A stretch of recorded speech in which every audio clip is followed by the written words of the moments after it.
మరి ఎన్నికల మేనిఫెస్టోలోని మరి ప్రతిపక్ష పార్టీలు ఎందుకు పెట్టలేదు, కూటమి ఎందుకు పెట్టలేదు? విధానాలు బాగులేనప్పుడు,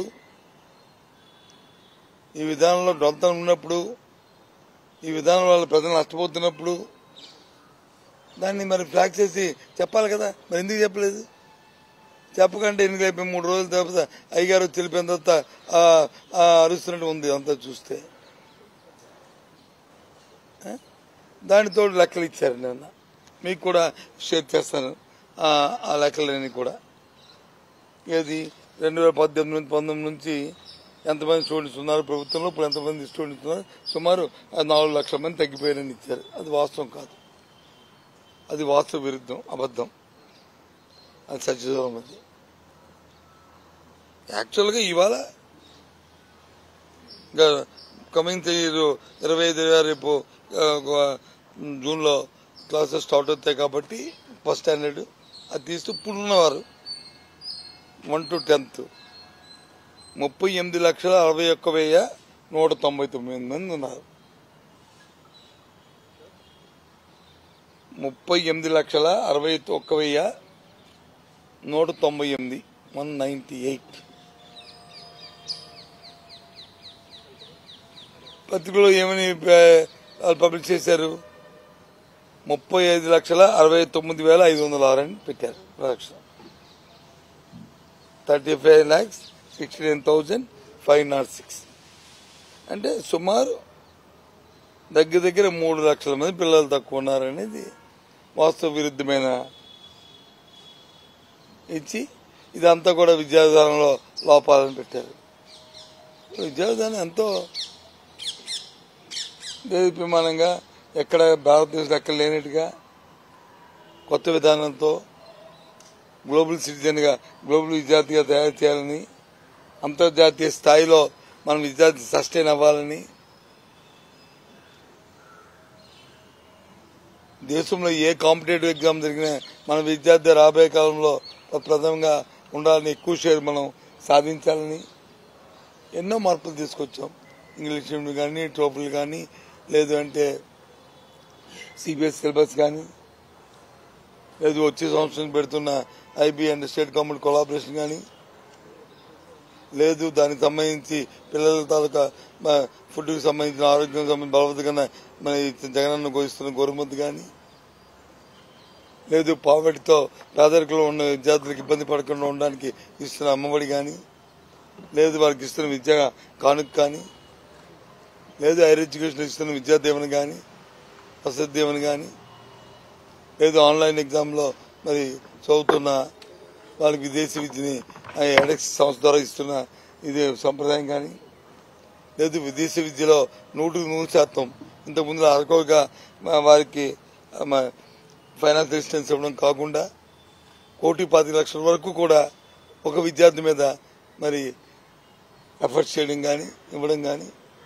టాప్ 100 యూనివర్సిటీలో, ఇవన్నీ విధానంలో తీసుకొచ్చిన మార్పులు జరుగుతుంటే ఇది వచ్చి ఏమీ లేదు ఇప్పుడు ఎందుకు చెప్పండి? పదండి వెళ్ళి చూస్తే తెలుస్తుంది అక్కడ ఏం జరుగుతున్నాయో స్కూల్స్లో కానీ, కాలేజెస్లో కానీ.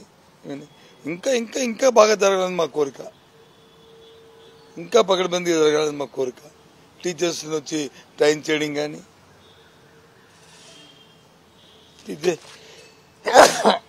టీచర్స్కి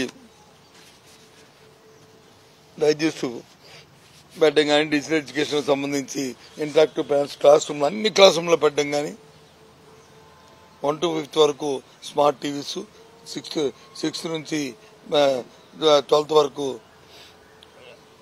ఇంటరాక్టివ్ ప్లాన్స్, ఐఎఫ్టీలు పెట్టడం కానీ, 8th క్లాస్ విద్యార్థికి వచ్చి ఐప్యాడ్లు ఇవ్వడం కానీ, తద్వారా వాళ్ళకి కూడా కంప్యూటర్ దీంట్లో నాలెడ్జ్ని పెంచడానికి, ఇవన్నీ ఇస్తున్న మార్పులు. ఇది ఏ దేశంలో ఏ రాష్ట్రంలో జరగట్లేదు, మన రాష్ట్రంలో జరుగుతుంది.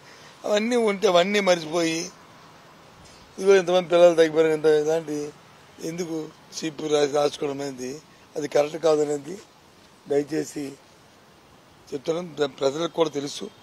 అందుకే అంత పెద్ద ఎత్తున మన ఇది జరుగుతుంది. అన్నిటికే అంత పెద్ద ఎత్తున మహిళలు కానీ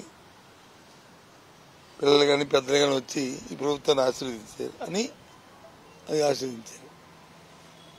లేదు మీ విద్యా విధానం ఏదంటే ఇది తప్పు, ఇది పెట్టడం తప్పు అని చెప్పండి. మీరే చెప్పారు ఇంగ్లీష్ మీడియం తప్పు అన్నారు, మళ్ళీ ఇంగ్లీష్ మీడియం ఓకే అన్నారు. ఇప్పుడు నేను చెప్పిన దాంట్లో ఏది వద్దంటారో చెప్పండి. అవి ఎందుకు మరి అంతకుముందు అధికారులు ఉన్నప్పుడు ఎందుకు చేయలేకపోయారు? ఎందుకు అసలు ఆలోచన రాలేదు మనకి? సో అది కాబట్టి మా ప్రభుత్వం దేశంలో ఎక్కడ లేని విధంగా 5 సంవత్సరాల్లో జరిగిన విషయాన్ని చెప్పి దాని మీద మేము మళ్ళీ ప్రజల దగ్గర తీర్పుకెళ్ళాము. తప్పకుండా మాకు పాజిటివ్ జరుగుతుంది. ఈ ప్రభుత్వం మళ్ళీ జగన్మోహన్ రెండోసారి ముఖ్యమంత్రి ప్రమాణ స్వీకారాన్ని చేస్తారని 9వ తేదీ నాడు 100% నమ్ముతున్నాం. అది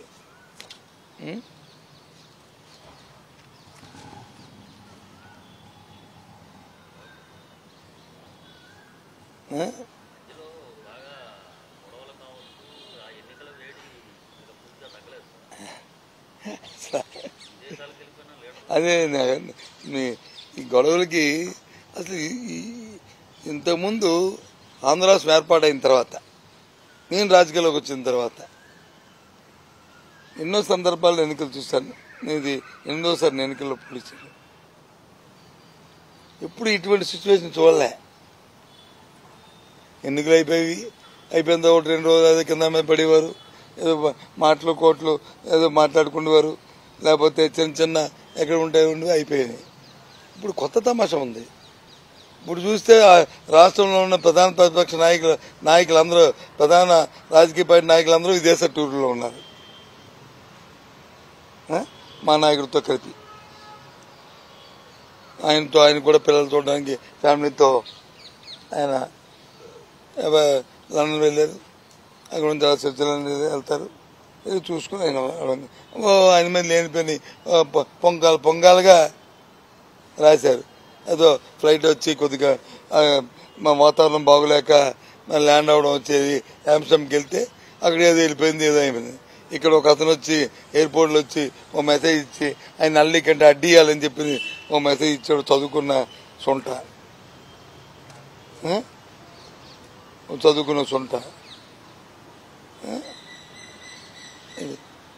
తిరమసు నేను మన్నాడు చూస్తే మళ్ళీ మన్నాడు పత్రికల్లో మన్నాడు కొన్ని టీవీల్లో చూస్తే కొన్ని వార్త చూస్తే చంద్రబాబు నాయుడు విదేశాలు ఈయనండి చెప్పిన ఈయన ఎక్కడ పారిపెట్టరని చూసాం.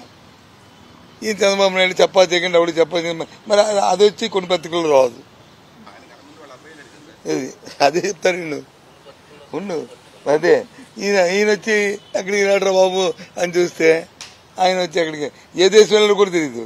అమెరికా వాళ్ళు వచ్చి ఆ తానాకు సంబంధించిన ఇంతకుముందు తెలుగుదేశంతో సంబంధాలు ఉన్న నాయకులు వచ్చి వాళ్ళు వచ్చి మా అమెరికా రాలేదని అంటారు, వీళ్ళు వచ్చి లండన్ రాలేదంటారు. మరి ఎక్కడికి వెళ్ళాడు నాకైతే తెలియదు. మీకు తెలిసి ఎక్కడికి వెళ్ళాడండి? మీకు చెప్పలేదు ఎక్కడికి వెళ్ళాడు. అప్పటికి వచ్చి ఆచూకీ లేదు. రేపు 2 పత్రికల్లో వెళ్ళింది. ఆయన ప్రధాన ప్రతిపక్ష నాయకుడు ఎక్కడికి వెళ్ళారు? చంద్రబాబు నాయుడు ఆచూకీ కొనుక్కున్న వారికి పారితోషిక ఇవ్వండి అని ఒక అడ్వర్టైజ్మెంట్ చేయాలి. ఏంటి ఇక తీరమ్మ చూస్తే నేను వెళ్ళిపోయాడు, కొడుకు ఎక్కడ ఉన్నాడని చూస్తే ఇతనికంటే ముందే పారిపోయాడు. అతను ఆయన భార్యను తీసుకుని ఆయన వెళ్ళిపోయాడు. ఇతనికంట ఓ 3 రోజుల ముందే. ఇంకా సెలబ్రిటీ వారు కూడా ఎక్కడికి వెళ్తారని ఏదో ఎవరికి వెళ్తారని ఏదో టీవీలో చూశాను. ఏదో ఏ టీవీలో చూశాను, అది చూశానమ్మా. అది అది చెప్పారు ఏంటి ఆయన ఏదో అవార్డు తీసుకుని వెళ్తాడని చెప్పి ఏదో టీవీలో చూసాను. ఆయన చూశాను. ఇలాగా అందరూ వెళ్ళిపోయారు.